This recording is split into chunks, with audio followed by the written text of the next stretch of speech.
everyone, and welcome to Season 1, Episode 27 of Pro Wrestling's Top 50.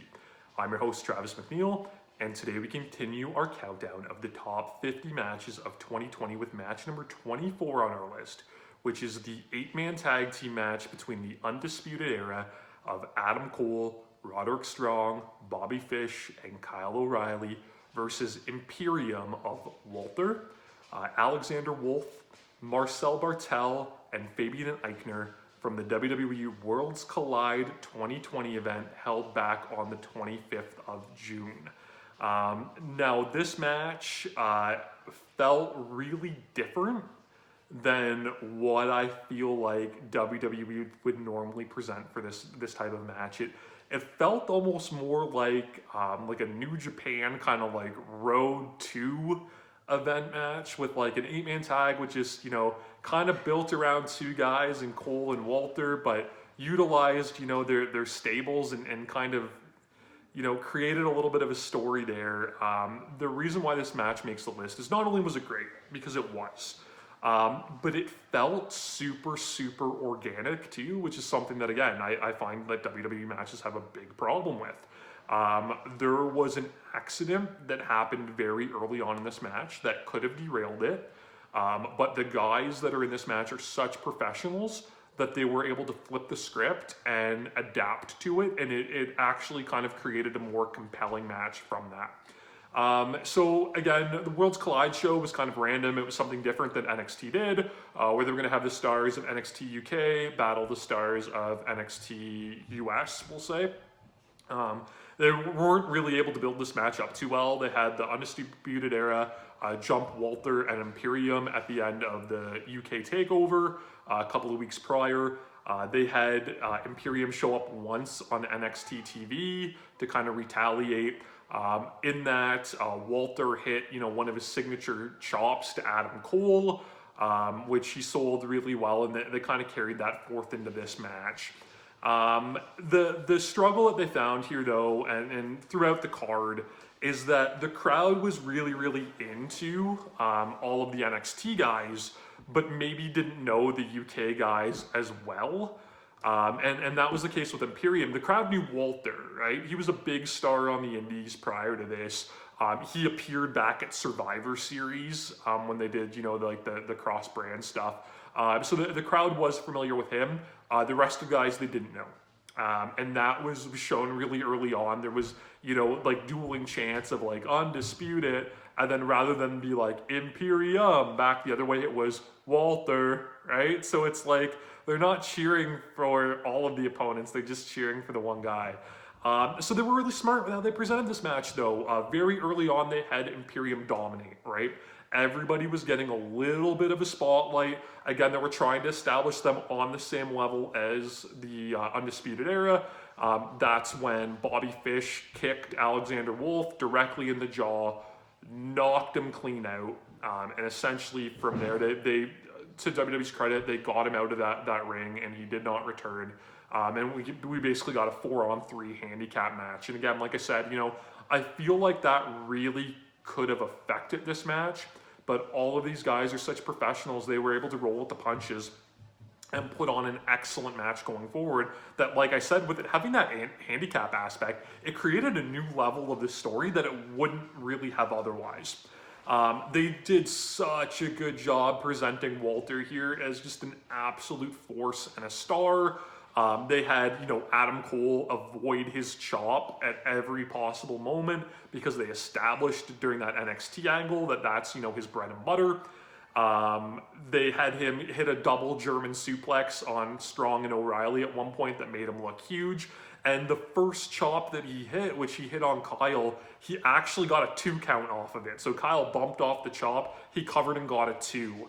When do you ever see a chop used as a near fall? So again, it was just really smart and showed just how brutal this dude's chops are. They did a great spot with Roderick Strong, who for 20 years now has been, the ultimate utility player, on the indies and in the WWE too, where he got to look strong. He's got crazy chops too, right? So he got to stand toe-to-toe with Walter a little bit, which made him look great. Eventually, Walter finally, starts to get taken down. They did a 3-on-1 attack on him, which they, again, smartly kept Cole out of, because the story here is, you know, Cole kind of being a little afraid of Walter and not mixing it up with him.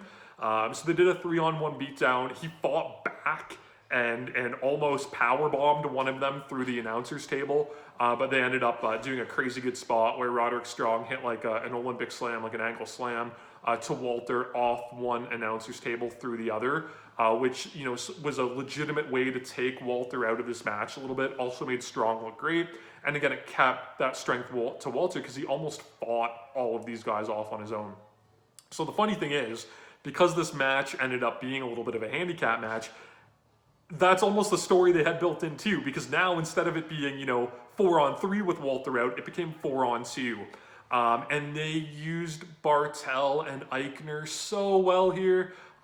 They fought off 4 guys on their own for a little bit. They looked great. Undisputed Era eventually taking over was done with a pair of Adam Cole super kicks. So again, it was kind of like fluky. The one he hit on Aichner was amazing. They did the, you know, Shawn Michaels, Shelton Benjamin spot of Shelton, you know, or of Aichner doing like a springboard and getting caught with the super kick midair. It looked great.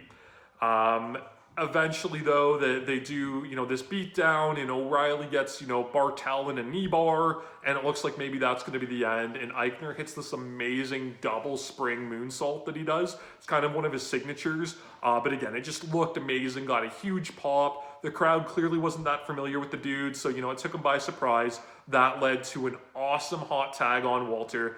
This guy just came in, steamrolled everybody, hit his signature powerbomb and big splash, which should have been the ending.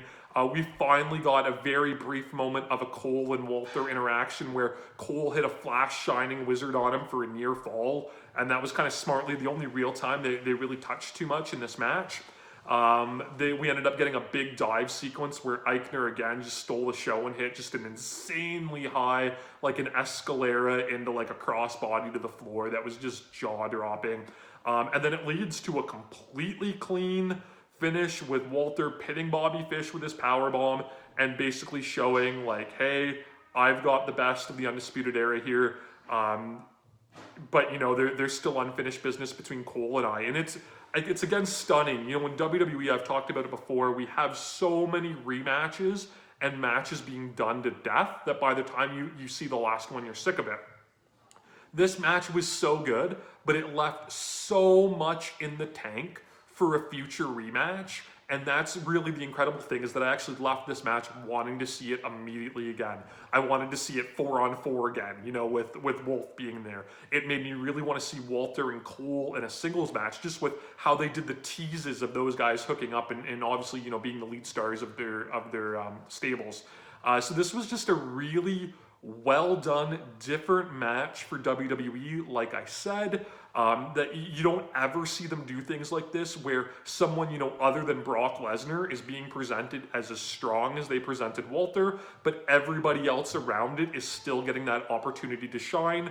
These guys worked, you know, with a tremendous disadvantage with Wolfe's injury. They did a great job, super hot, super compelling match that made me want to see it again. That's an absolute success story. For a match that going into it, like I said, really didn't have much heat, and I really wasn't excited for in the least. So bravo to all involved with this one. Of course, you can see it on the WWE Network, or I guess, you know, Peacock soon enough, you know, based on that new news. You can subscribe to me here on YouTube, though. Please follow on Instagram and Twitter at Wrestling50, and join us again tomorrow as we continue to count down Pro Wrestling's Top 50.